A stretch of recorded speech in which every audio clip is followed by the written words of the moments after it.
Glória a Deus. Eu quero cumprimentar os irmãos com a paz do Senhor. Amém. Por gentileza, tome o seu assento e abra a sua Bíblia em Lucas, no capítulo de número 7. Enquanto você abre a sua Bíblia, eu quero agradecer a Deus por estar em casa, irmãos. É bom estar em casa. É bom voltar em casa, rever o nosso Pai, estar aqui com os irmãos adorando o nome do Senhor Jesus Cristo. E o pastor falou aquilo que realmente é a grande verdade da nossa vida. Nós fomos formados aqui, praticamente aceitei Jesus aqui, meu irmão.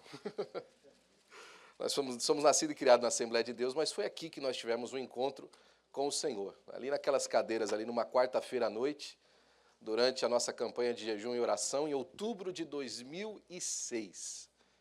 Ajoelhada ali, pedindo para Deus falar comigo. Eu falei assim, eu sei que o Senhor responde oração, e Deus me respondeu naquela noite. E naquela noite mesmo, no posto de gasolina, encontrei o pastor, e ali começou uma história de cuidado, irmãos. O pastor tem cuidado de mim, da minha família, e nós somos muito agradecidos a Deus, porque isso que o pastor falou de relevância, na verdade, é que Deus tem levantado o nosso ministério através do nosso pastor para fazer uma obra relevante.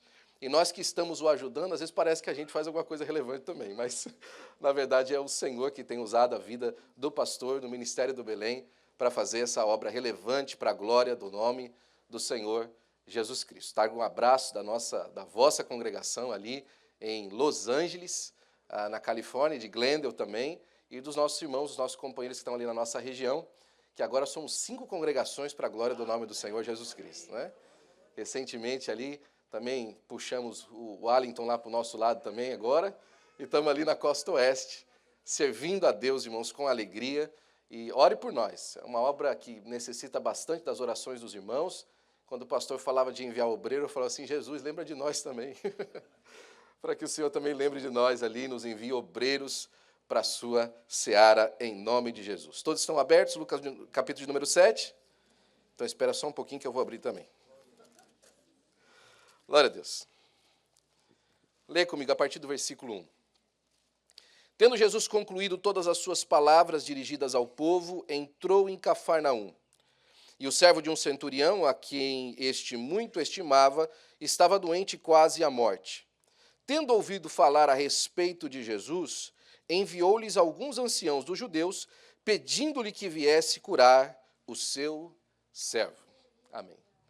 Essa passagem é bastante conhecida.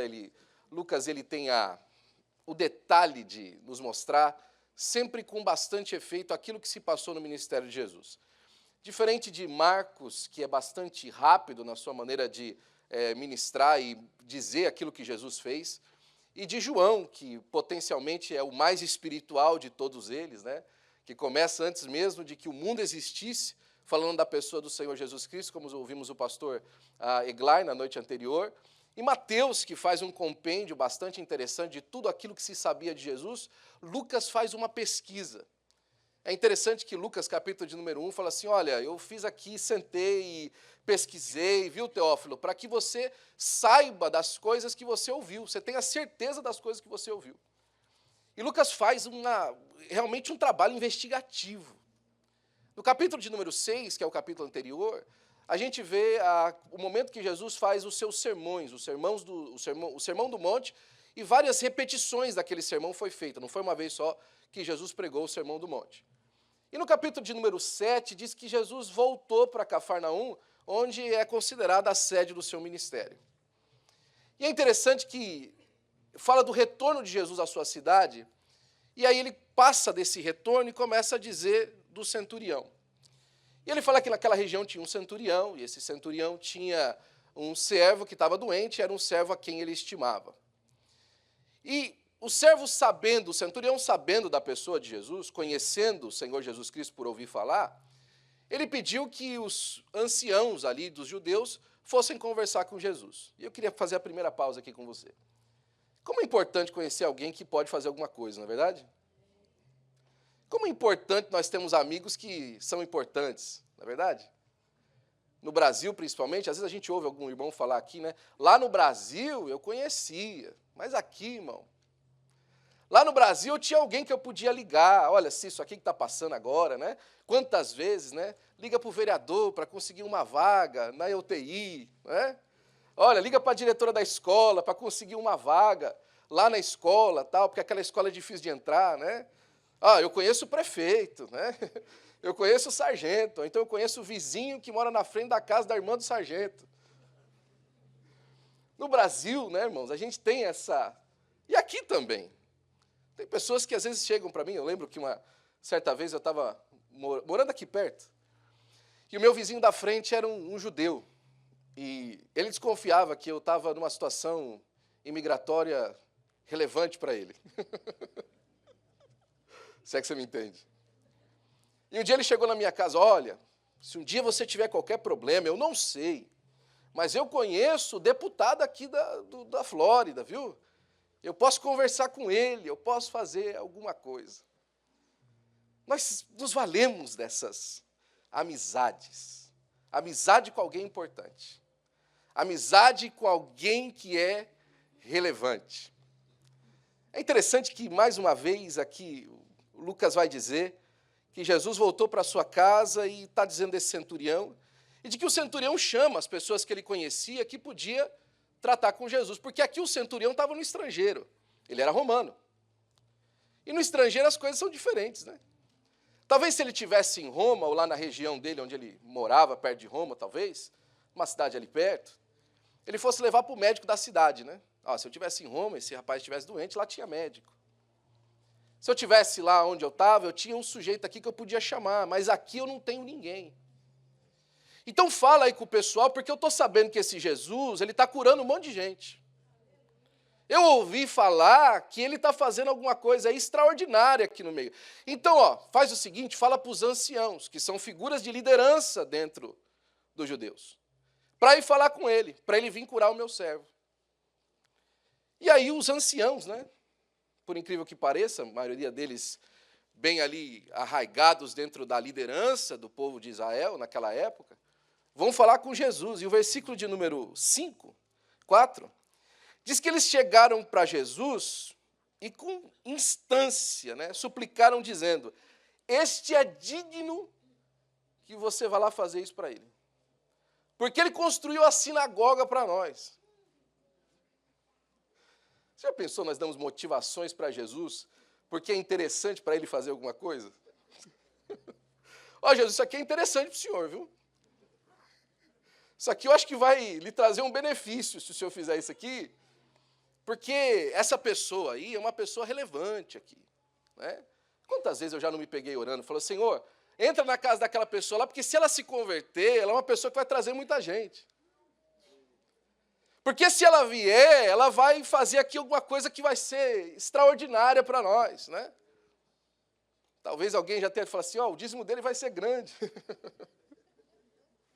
Se ele se converter, se a palavra chegar lá, se eu conseguir ganhar aquela família para Jesus, os filhos dela são amigos dos meus filhos. E olha, é uma pessoa boa. É uma pessoa que já fez benfeitoria na época de eleição, então, né? Senhor, faz isso pela casa do prefeito, porque o prefeito dá um milheiro aqui para a igreja, para a gente construir um muro. Porque o governo... E eu não estou dizendo para você que isso é ruim, pelo contrário, eu estou dizendo para você que é bom que nós nos aproximemos de Jesus pedindo as coisas. A minha exposição é simplesmente pela qual das motivações que às vezes nós nos aproximamos de Jesus, para requerer do Senhor Jesus Cristo aquilo que Ele pode fazer por nós ou pelos nossos. Jesus, ele estava atento ao pedido daqueles anciãos. E o mais incrível para mim não é isso dos anciãos pedir e dizer que era digno.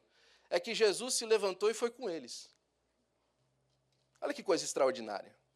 O pedido dos anciãos, apesar de ser recheado de trocas entre aquilo que eles podiam fazer pelo centurião, pelo que o centurião tinha feito por Israel, Jesus falou assim, eu vou lá. Às vezes, irmãos, as nossas motivações, elas podem ser até escrutinadas por alguém, mas Jesus está de olho no cerne da questão e Ele pode realmente fazer alguma coisa por nós. Às vezes os nossos olhos estão escrutinando o porquê, a motivação real. Será que quer isso mesmo? Será que é isso mesmo que tem que fazer? Será que é puro? Mas o Senhor Jesus Cristo, dono dos céus e da terra, está sempre fazendo uma obra maior do que aquilo que a gente pensa que Ele está fazendo. A motivação de Jesus para fazer as coisas que Ele faz é sempre melhor. E é por isso, irmãos, que eu acho importante a gente ser amigo de quem pode. Amigo de alguém que pode fazer alguma coisa. É por isso que é importante ser amigo de Jesus.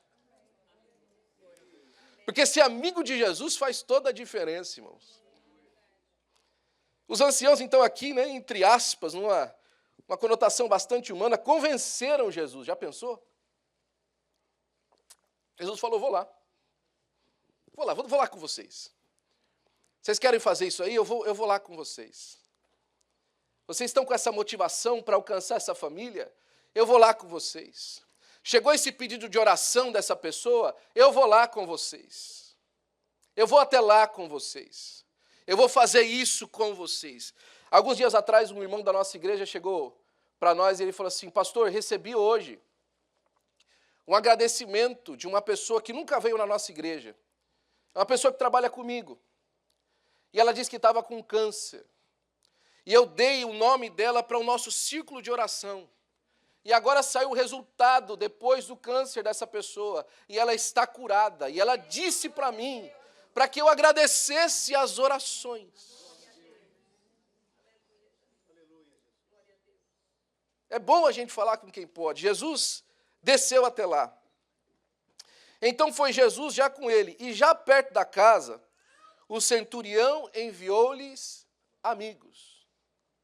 Para dizer, olha, não precisa entrar na minha casa. Se o senhor só mandar uma palavra, o meu servo vai curar.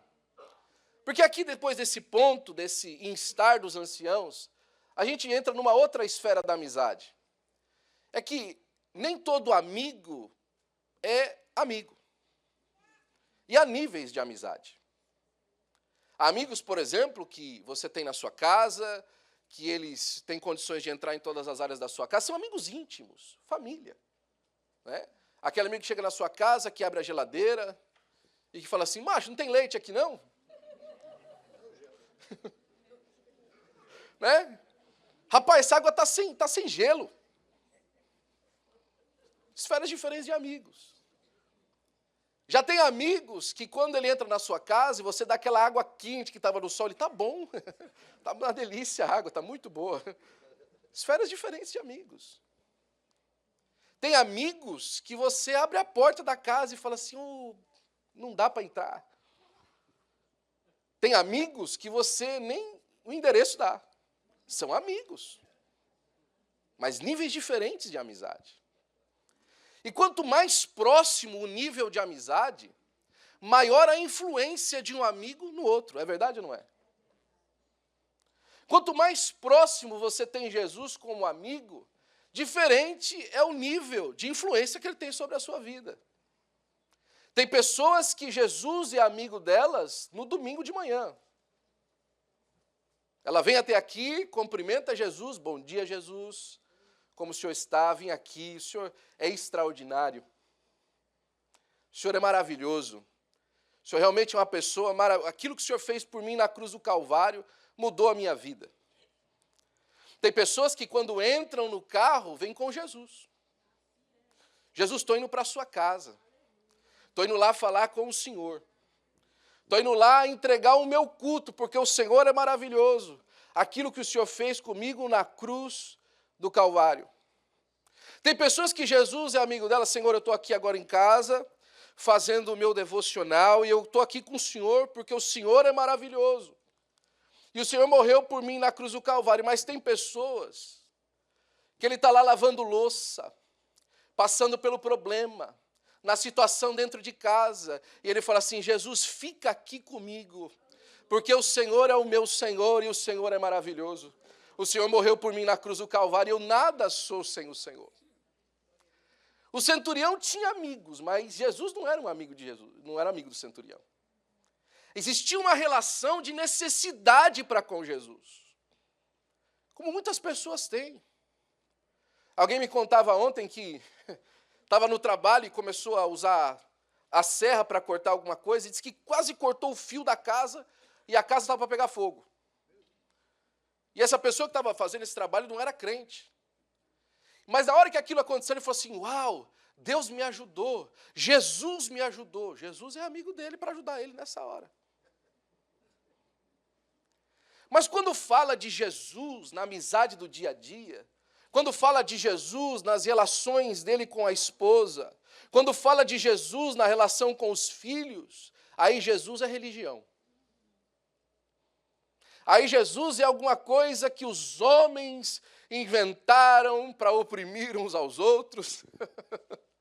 Aí Jesus é uma construção do patriarcado. Aí Jesus é uma construção da filosofia conservadora.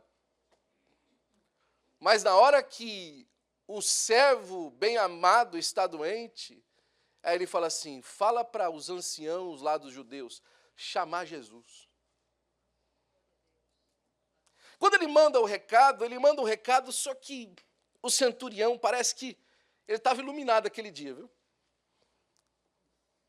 Ele falou o seguinte, olha Jesus, é o seguinte, o senhor não precisa vir na minha casa, porque eu sou um homem debaixo de autoridade.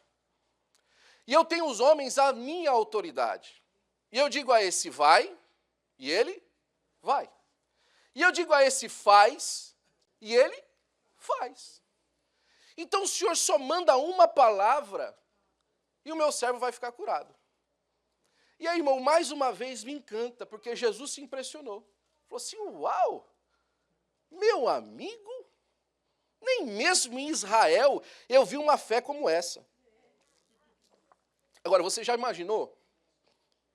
O Senhor Jesus Cristo, o Filho de Deus, Deus encarnado, dizendo, nem em Israel eu vi uma fé como essa? Fazendo referência, vamos fazer uma referência aqui, tudo que Jesus fez, fez pelo Espírito Santo, amém? Mas Jesus também, por diversas vezes, falou manifestando a sua deidade, sem manifestar o seu poder, mas dando demonstração da sua essência de Deus, é verdade ou não é? Quando ele disse, por exemplo, há muito tempo quis comer essa Páscoa convosco, ele disse aquilo lembrando desde a eternidade, pensando naquele dia. Quando ele disse assim, pai, o pai vai voltar a me dar a glória que eu tinha no começo de todas as coisas. Ele também fala lembrando, antes do princípio de todas as coisas, porque ele é eterno. Agora, nesse momento, ele fala assim, nem em Israel eu vi uma fé como essa. Já parou para pensar nisso, meu irmão, pastor e teólogo? Nem em Israel eu vi uma fé como essa. Mas peraí, Israel tem Abraão, tem Moisés, tem Elias, tem Eliseu, Elias. E nem em Israel eu vi uma fé como essa. Que coisa extraordinária. A fé desse homem era tão grande que Jesus falou assim, meu amigo, você conquistou o que você veio buscar. Tem muita gente, irmão, que você vê que a vida de intimidade com ela, com Jesus, é mínima. Só que ele consegue usar a chave do reino. Ele sabe abrir as portas que ele precisa. Ele sabe de se aproximar e se relacionar com Deus da maneira que ele consegue ser abençoado. É por isso, por exemplo, que para mim não faz muito sentido, mas acontece, nós vemos isso. Isso é a justiça retributiva de Deus. Tem sujeito que ele não vem para a igreja, que ele não serve a Deus, mas ele entrega o dízimo e é abençoado por causa disso aí. É verdade, não é?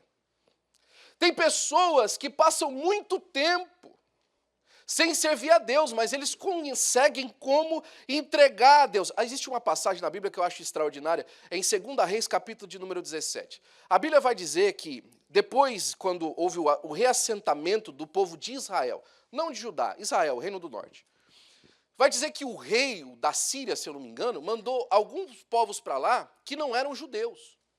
É por isso que os samaritanos tinham muito problema de serem aceitos, porque o povo que foi assentado em Samaria não era judeu num certo período. E aquele pessoal foi assentado lá. E por incrível que pareça, irmãos, a palavra vai dizer que os leões começaram a comer esse povo. E aí chegaram para o rei e falaram assim, ó, o pessoal que você mandou lá está sendo comido de bicho. O leão está comendo eles. Está atacando e está acabando com aquele povo. Como é que a gente vai fazer o seguinte? Faz o seguinte, manda o sacerdote, e o sacerdote vai ensinar como é que serve o Deus da terra. Porque eles não estão servindo o Deus daquela terra.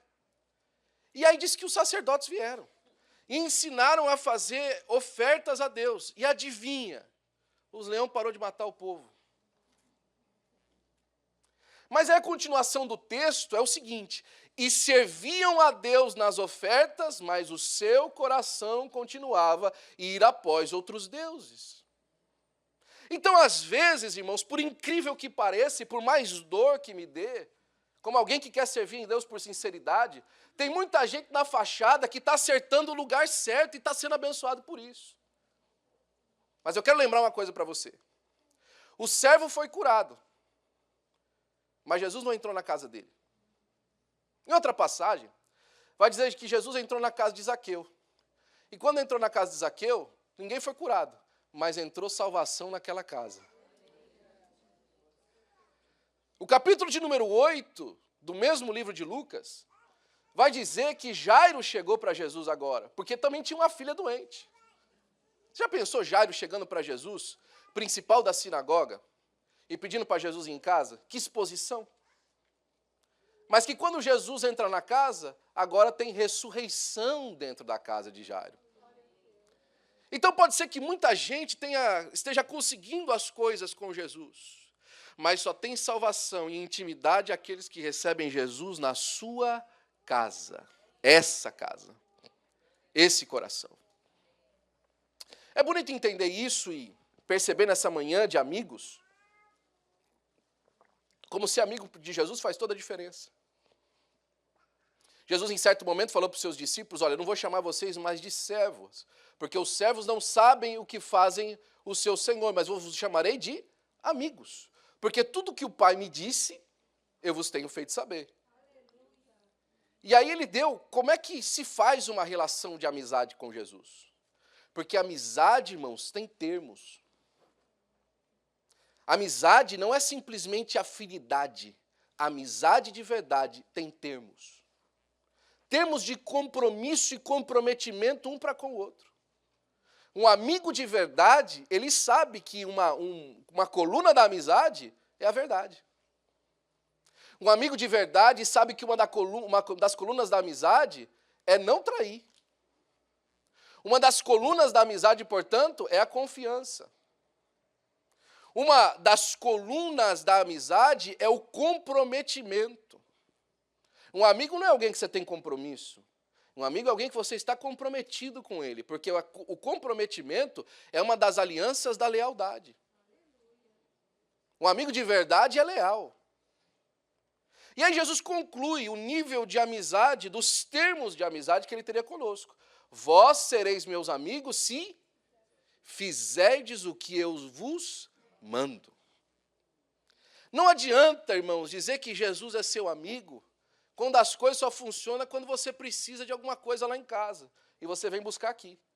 Não, mas não vai lá em casa não. Eu vim aqui na frente, aqui no altar, o senhor não precisa de ir lá em casa. Eu vim aqui na frente do altar para o senhor não precisar de ir até lá em casa. Está aqui, ó. Vim aqui buscar. É interessante, a gente tem um irmão que congrega conosco, e esse irmão, por muitos anos, serviu a Satanás no espiritismo e no candomblé. Muitos anos. E ele falou que ele tinha uma amizade próxima com o Zé Pilintra, que baixava na esposa dele. Era uma coisa tão extraordinária. Ele falou, pastor, um negócio tão extraordinário que eu estava no carro, e eu falava assim, e aí, Zé, você já viu como é que nós vamos fazer aquele negócio? E a esposa, na hora, baixava o Zé Pilintra e começava a falar com ele. Amizade, existia um comprometimento um com o outro. Ele falou que a esposa dele não sabia dirigir, pastor, em São Paulo. Não sabia dirigir, muito menos em São Paulo. E certo dia ele olhou para o relógio e falou assim, uau, eu estou atrasado para chegar em tal lugar. E o Zé Pilintra baixou na mulher e falou assim, quer que eu dirijo? Ele falou, não, o cavalo não sabe dirigir, como é que você vai dirigir? Não, mas pode deixar comigo. Trocou, disse que parecia um piloto de Fórmula 1. Certa vez o carro não estava ligando. E ele falou assim, como é que eu vou fazer com esse carro quebrado?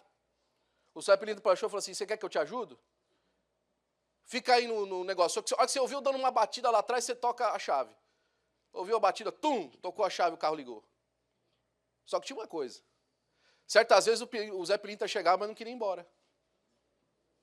E segurava a esposa dele numa cadeia. Sabe para onde ele ia? Adivinha para onde ele ia? Para a Assembleia de Deus. Chegava para o pastor da igreja e falava, pastor, minha esposa está endemoniada. Ela precisa de libertação. O pastor orava, o demônio imediatamente saía. Ele pegava a esposa, semana que vem ele estava de volta no terreiro, porque ele precisava do Zé Pilintra. É uma relação de amizade conveniente. Agora, você pasma que eu falando do Zé Pilintra, tem muita gente que é assim com $1. Tem muita gente que é assim com o documento, com a posição. Ele vem até a igreja e fala, Senhor, me livra dessa ganância. Aí o Senhor livra, restaura o coração, ele passa uma semana, mas aí ele volta. Tem muita gente que é assim com a prostituição. Ele vem, se arrepende, passa aqui, vem uma semana, mas aí a amizade vai embora. Ele é o centurião. Ele sabe de onde vem, mas Jesus nunca entra lá para fazer diferença de verdade. Mas deixa eu falar uma coisa para você, em nome de Jesus, o dia das coisas mudarem é hoje. O dia de haver uma restauração por completa é hoje. O dia dessas cadeias caírem na sua vida é hoje, porque hoje você não só veio até Jesus, Jesus vai completar o caminho até na sua casa para a glória do nome do Senhor Jesus Cristo. É interessante pensar nisso, sobre a obediência. Para ser amigo de Jesus, tem que obedecer. Quando nós vemos o Senhor ressuscitado, e eu quero começar a terminar minha mensagem, é isso mesmo, eu quero começar a terminar. Quando a gente vê aquele momento do Senhor Jesus Cristo na Galileia, você lembra que ele chama os seus discípulos à Galileia, capítulo 28 de Mateus, a partir do versículo 16, os 11 desceram, e junto com os 11, todos aqueles que viram o Senhor Jesus Cristo ascender os céus. Então, aquele ali é o momento dos 500 que viram Jesus ascender os céus. Jesus está dando as últimas instruções. A palavra de Deus vai dizer no versículo de número 16, que alguns viram Jesus e adoraram, mas outros duvidaram. Alguns viram Jesus ressurreto, e aquilo lá era a prova final daquilo que eles precisavam. Mas outros falaram, como a gente às vezes brinca, né? Será? Será que é isso mesmo? Alguns duvidaram se era Jesus, se realmente ele havia ressurreto. Tinha gente que não entendia muito bem o que tinha acontecido. Tinha gente que estava convicto, irmão. Mas tinha gente que... Eu não sei. Esses dias atrás alguém contou uma história para mim. Eu achei ela muito interessante para a gente ilustrar esse momento. Imagine que na noite anterior do anjo da morte passar lá no Egito. E provavelmente ali 2 pais conversando. E um pai chega para o outro e fala assim, rapaz, anjo da morte, hein? Já pensou, meu amigo? Não, meu amigo, está tudo certo. Passamos sangue no umbral da porta aí.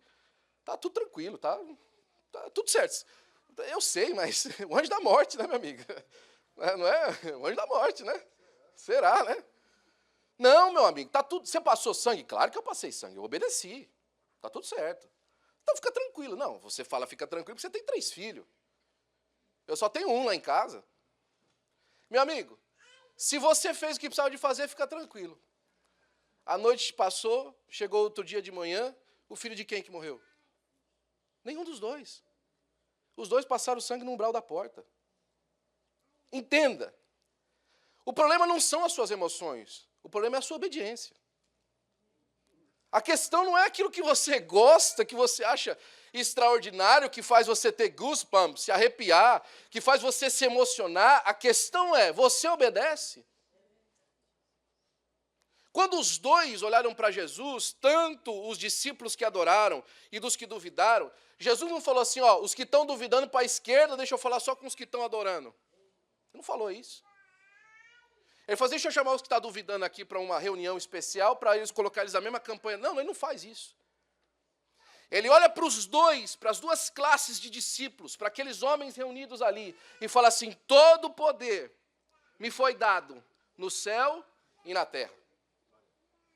Não existe nenhum lugar no universo onde eu não mande.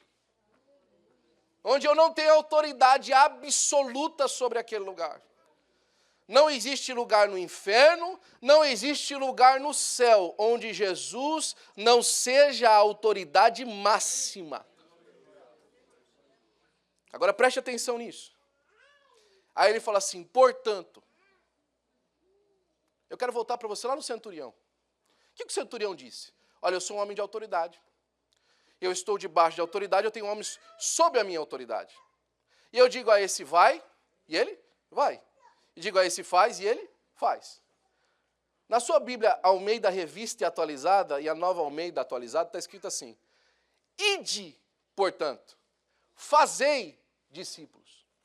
Você percebeu porque Jesus ficou impressionado? Porque aquele homem entendeu aquilo que Jesus ia revelar no final da sua caminhada na terra, a última instrução que ele deu para os discípulos. Olha, eu tenho toda a autoridade, então vocês vão e façam discípulos. O que eu quero dizer com isso? Quer obedecer Jesus? Quer ser amigo de Jesus? Não é só em las buenas, em las malas, é todo dia. Não é só no momento onde as coisas estão acontecendo ao seu favor, é todos os momentos da sua vida e para sempre. Jesus nos convidou para uma amizade que não é de recados, é uma amizade real. Agora, se nós nos gabamos, por às vezes conhecer alguém, tem um irmão que trabalha conosco lá na nossa congregação, e de vez em quando eu brinco, falo assim: e aí, meu amigo, como é que está o Mark Zuckerberg? Tem uma outra irmã que vai na nossa igreja, que o genro dela trabalha para um Elon Musk, lá na SpaceX. E a gente pergunta, né, ele já viu o Elon Musk? Ele já conheceu? Se um dia eu quiser mandar um recado para o Mark Zuckerberg, a pessoa mais próxima que eu tenho para falar com ele é aquele irmão lá da igreja. Se um dia eu quiser, de repente, marcar um dia de tour dentro da SpaceX e, quem sabe, conhecer o Elon Musk, a melhor pessoa que eu tenho é aquela ali.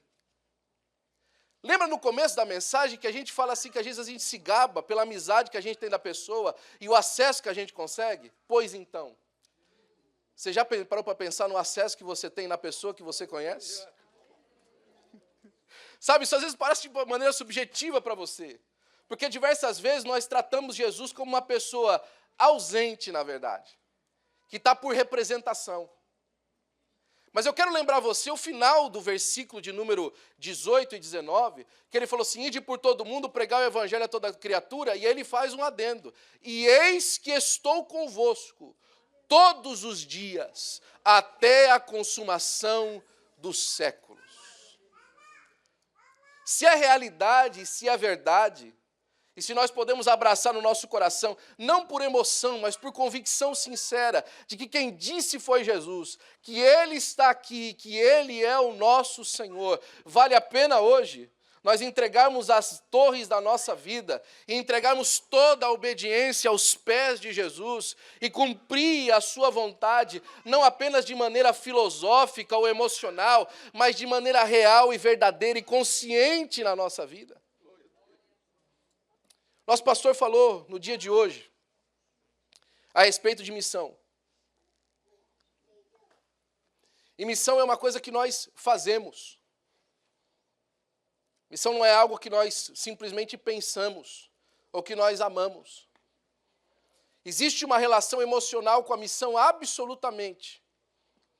Porque eu me lembro chorando várias vezes cantando esse hino na boleia do caminhão, junto com o meu amigo, logo quando eu cheguei aqui, trabalhava junto, o Conrado. E o Conrado olhava para mim e falou assim: cuidado, você está cantando, hein, meu amigo? Cuidado, você está cantando, hein? Eu quiser ir ao campo missionário, cuidado, você está cantando. E eu falava assim: não, cuidado nada, meu amigo. Eu sei o que eu quero. Uma relação absolutamente emocionada com a missão. Uma convicção profunda no coração, absolutamente, mas emocionado.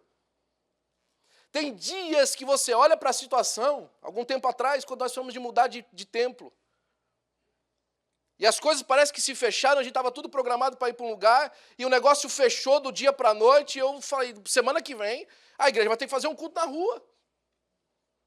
E aí eu pensei assim: será que eu quero continuar indo ao campo missionário? Será que eu aguento esse rojão? Será que eu vou desistir? E aí você lembra da obediência, porque fiel é o que prometeu, porque Ele é poderoso para guardar o meu depósito, porque eu sei em que eu tenho crido. Eu quero terminar, e se o pastor me permite, eu quero orar por você.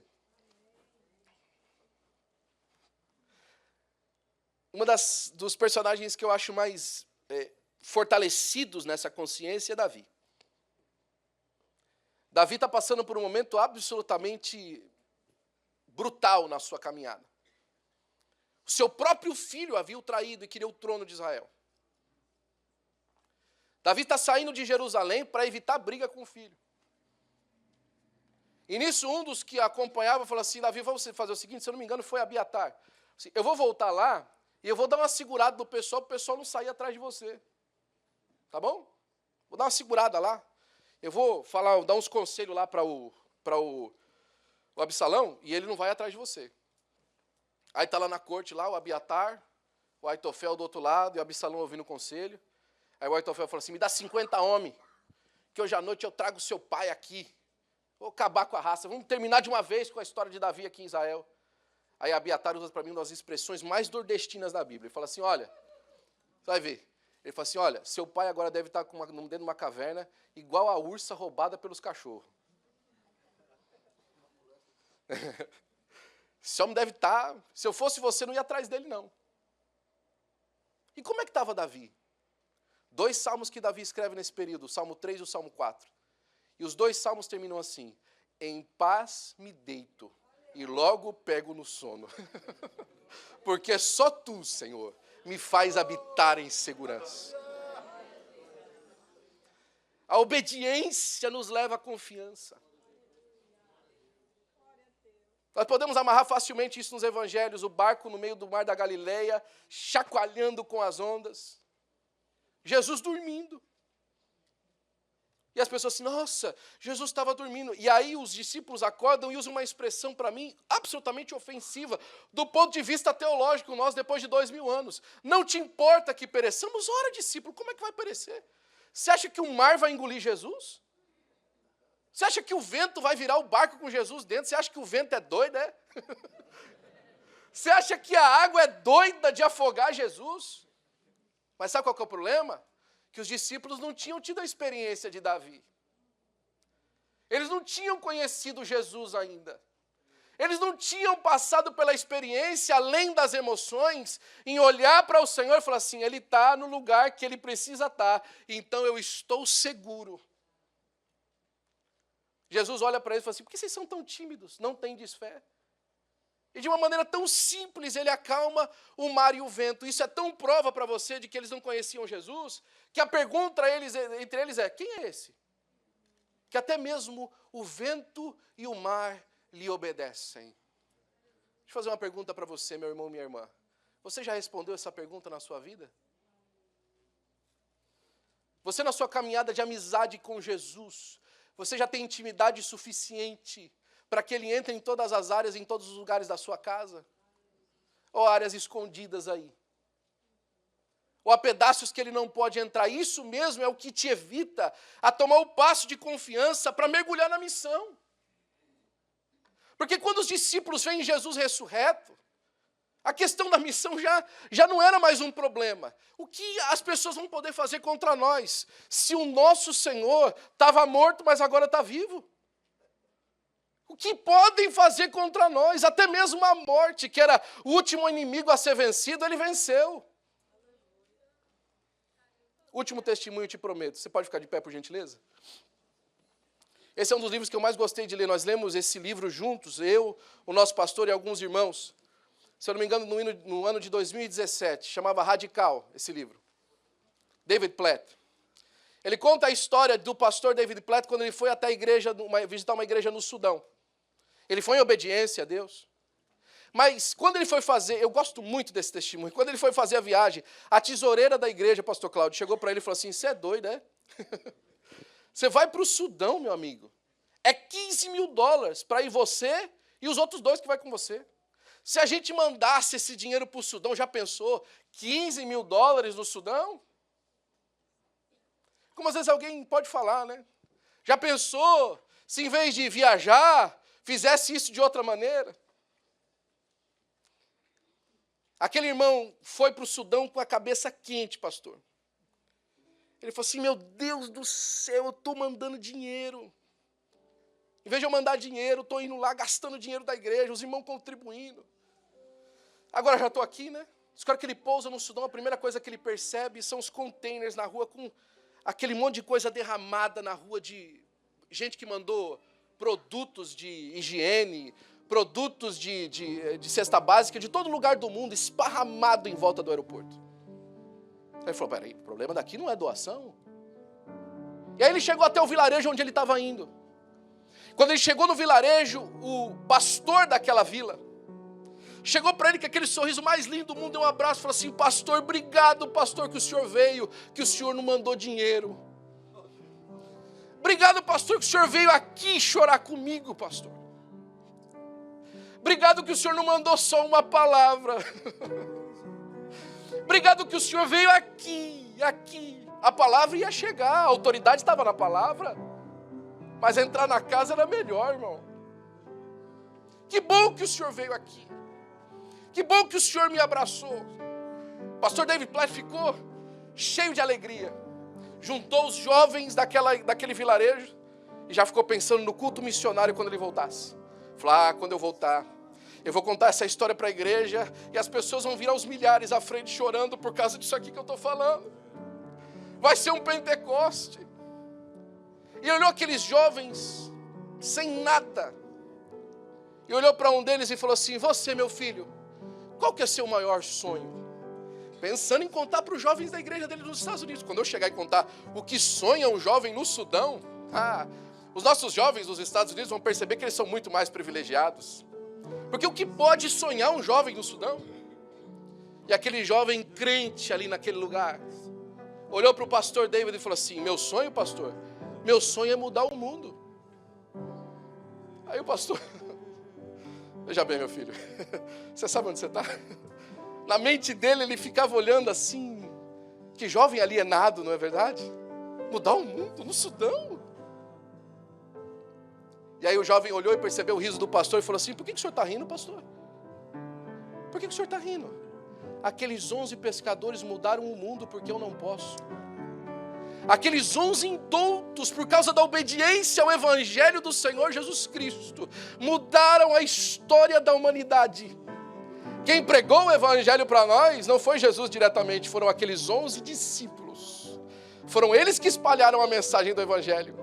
Foi eles que, apesar da dúvida e da adoração, entenderam que todo o poder estava na mão do seu amigo. E falaram, vale a pena, vai dar certo, Ele vai nos ajudar. Até os confins da terra Ele vai conosco. E não é só os dias que Ele marca na agenda, é todo dia. No dia que tem culto, Ele está lá. No dia que tem reunião da família cristã, Ele está lá. No dia que não tem agenda na igreja, meu amigo pastor, Ele também está lá. No dia que as coisas estão andando todas como nós planejamos, Ele está lá. Mas no dia onde a gente não sabe nem mesmo se nós somos crentes mais, Ele também está lá. Apesar das dúvidas, a obediência ao nosso amigo nos segura de pé. Eu quero fazer 2 convites para você. O primeiro é se você quer receber Jesus como seu amigo. Hoje você vai parar de um relacionamento de namorar a religião.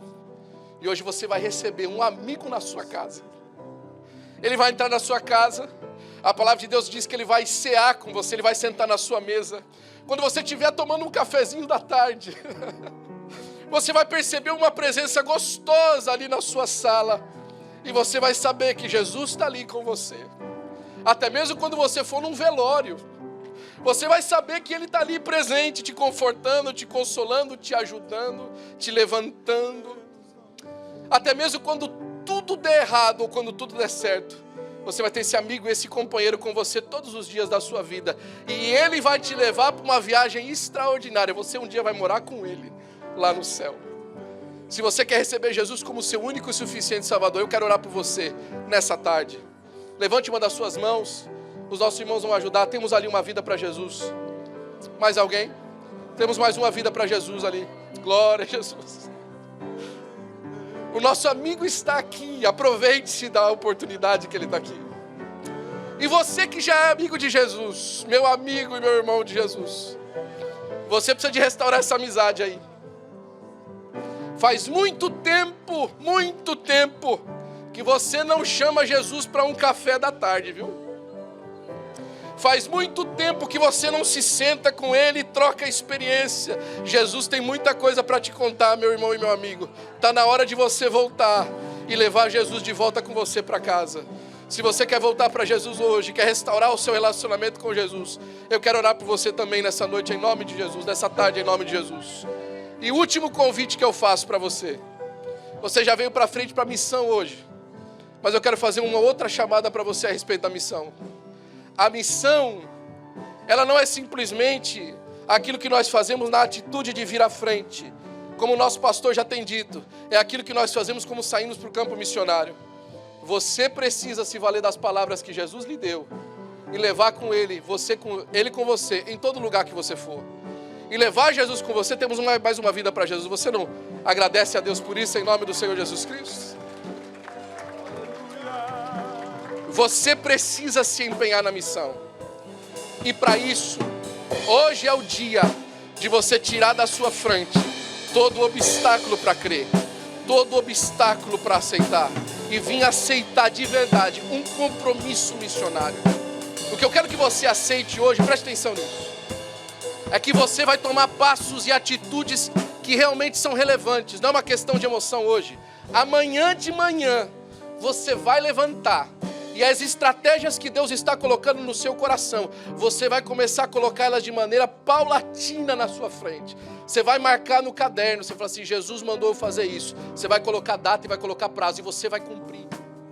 Como nosso irmão hoje deu testemunho aqui na frente. Ele vai fazer assim, assim, assim, porque ele está indo lá. Tem muita gente que fica esperando Jesus dar a chamada dele. A chamada dele ele já deu. Como é que você se prepara?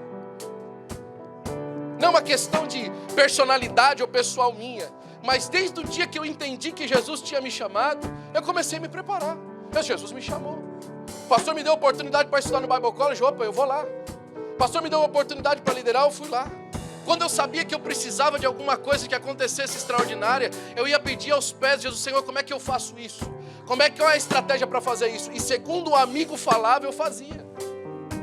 Para que aquilo que nós estamos vivendo hoje, no trabalho que nós estamos fazendo, a gente descobrisse lá atrás. Você precisa fazer isso hoje. Mais uma vida, irmãos, ao Senhor Jesus Cristo. Você precisa hoje. Jovem, você nunca vai ser tão feliz quanto você vai ser feliz fazendo a obra de Deus.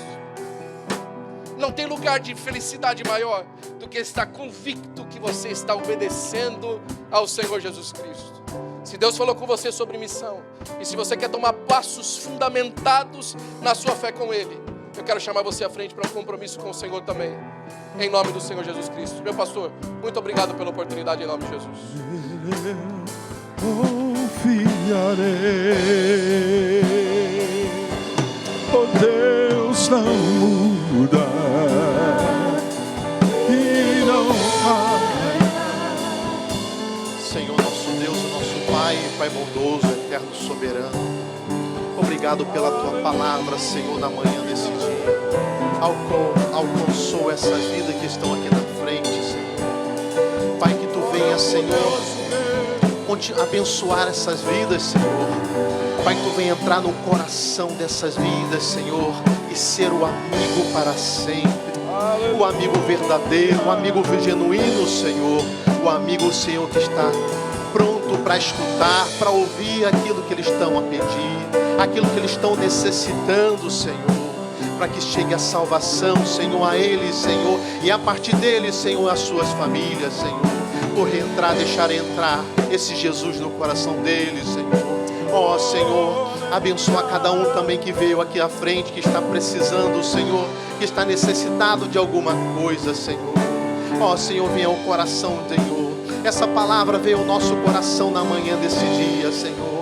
Obrigado, Senhor, pela oportunidade que Tu nos deu, Senhor, de estar aqui na manhã, não somente, Senhor, a mim, mas a cada um, Senhor, para sair daqui, Senhor, regozijante, para sair daqui, Senhor, com uma semana abençoada, uma semana de vitória, uma semana de alegria, Senhor. essas almas que aqui vieram, Senhor, para o próximo, Senhor, batismo, Senhor, possam descer as águas, Senhor, serem discipuladas, Senhor, serem trabalhadas, Senhor, e o Teu nome venha a ser louvado e engrandecido, para que eles possam, Senhor, através das suas vidas, trazer outras vidas, Senhor, para receber esse amigo genuíno, Senhor, amigo Jesus, Senhor. Seja conosco, nos abençoando, Senhor, em nome de Jesus. Deus não muda e não falha, permanece sempre o mesmo, poderoso e tremendo, agindo Ele, quem pedirá? Glória a Jesus.